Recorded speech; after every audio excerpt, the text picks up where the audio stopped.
Sandwich কে কিনেছে? Doctor সোকজিনকে ডাকুন। Prince Jeon আবার অসুস্থ হয়ে গিয়েছেন। প্রিন্স জিওন জ্ঞান হারিয়েছে, আর আপনি এত শান্ত কেন প্রিন্স?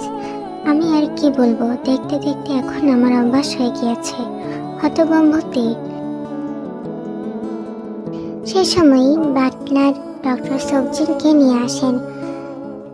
বেহুশ হবার আর কি সময় পেলেন না? আমি সারাদিন ধরে খেতে পারিনি, যখনই বসলাম তখনই হতে হলো। এমন অবস্থায় তো আমি বেহুশ হয়ে যাব।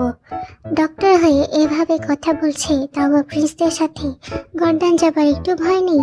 ডক্টর সোকজিন প্রিন্স জিওনকে চেক আপ করে দেখে বললেন, উনি কি অনেকক্ষণ ধরে গরম পানিতে ছিলেন? তে কথা শুনেই তার বুক কেঁপে যায়।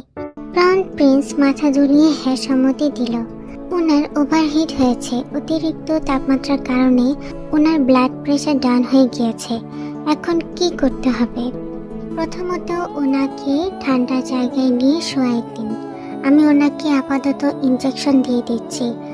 জ্ঞান আসলে তাকে বেশি করে পানি খাওয়ান, এতে তার ডিহাইড্রেশন চলে যাবে। উনি সত্যি অনেক দুর্বল। গার্ড প্রিন্স জিওনকে তার কক্ষে নিয়ে যান। ওয়েট, ক্রাউন প্রিন্স, যেহেতু আমার জন্যই প্রিন্স জিওনের এই অবস্থা হয়েছে, তাই আমি তার টেক কেয়ার করতে চাই। তা ঠিক আছে, কিন্তু জঙ্কুকে তো প্রথমে ক্যারি করার জন্য তো গার্ড লাগবে, তাই না? না, দরকার নেই, আমিই পারবো বলি তে জঙ্কুকে পাঁজরে তুলে নেয়। যা দেখে ডক্টর ও প্রিন্স দুজনই অবাক। জঙ্কুককে এত সহজে তুলে ফেললো? এ আমি কাকে নিয়ে আনলাম? উনি কে? New bodyguard? হ্যাঁ, আর আপনি খেতে যান। আমি খুবই দুঃখিত আপনাকে আপনার ফ্রি টাইমে বিরক্ত করার জন্য। হাহা, তেমন কিছু না, যেহেতু আমি লাঞ্চ করতে যাচ্ছি, তাহলে আপনিও আসুন আমার সাথে।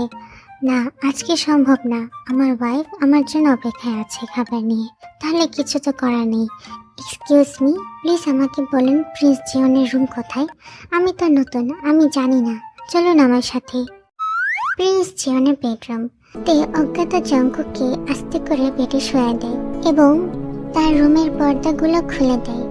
এতে করে বাহিরে ঠান্ডা বাতাস এসে প্রবেশ করে। জঙ্কুককে দেখে মনে হচ্ছে সে অজ্ঞান না, বরং ঘুমিয়ে আছে। আমি মেডকে দিয়ে খাবার আনার ব্যবস্থা করছি, চিন্তার বিষয় নেই। ওনার কন্ডিশন অনুযায়ী 1-1.5 ঘন্টায় সে উঠে যাবেন বলে সেও চলে যায়। তে দীর্ঘশ্বাস ছেড়ে বিছানার পাশে চুপ করে বসে পড়ে। ঠান্ডা মৃদু বাতাসে তার চোখে কখন ঘুম চলে এসেছে তারও জানা নেই। সন্ধ্যা হয়ে গিয়েছে। তের চোখ খুলে দেখে সূর্য ডুবার সময়। একি, আমি ঘুমালাম কখন? পাশে তাকিয়ে দেখে জঙ্কুক এখনো ঘুমে। একি, এখনো কি জ্ঞান ফেরেনি? আমি কি ডাকবো তাকে?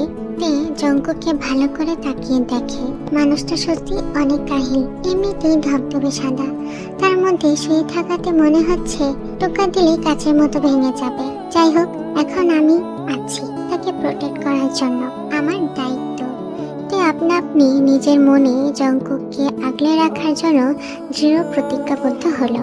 তে মেয়েদের কাছে গিয়ে প্রিন্স ও তার জন্য খাবার ও সাথে করে পানি এনে দেখে প্রিন্স জিওন উঠে গিয়েছে। প্রিন্স, আপনার জন্য খাবার। আমি এখানে? আপনি অজ্ঞান হয়ে গিয়েছেন। ও আচ্ছা। শুধুই আচ্ছা? জঙ্কুকের এমন নিশ্চুপ ও শান্ত ফিডব্যাক দেখে তার হৃদয়ে ছোট্ট একটি কোণায় ব্যথা অনুভব করলো। মানুষটা সত্যি অনেক কষ্টে আছে, কিন্তু এখানে আমার তো কিছু করবার নেই, তাহলে কেন আমার তাকে দেখে এত কষ্ট লাগছে? পরের দিন তে তার প্রয়োজনীয় জিনিস প্যাক করে ট্রান্সফার হয় প্রিন্স জিওনের কাছের রুমে। আমার রুম এখানে কেন? যাতে আমার কোনো বিপদ হলে সাথে সাথে আপনি আমার কাছে আসতে পারবেন। আচ্ছা, বডিগার্ড বলতে কি শুধু আমি আছি? অন্যরা গার্ড, যারা আমার ভাইয়ের সাথে থাকেন। তাহলে তারা কেন আপনার বডিগার্ড হলো না?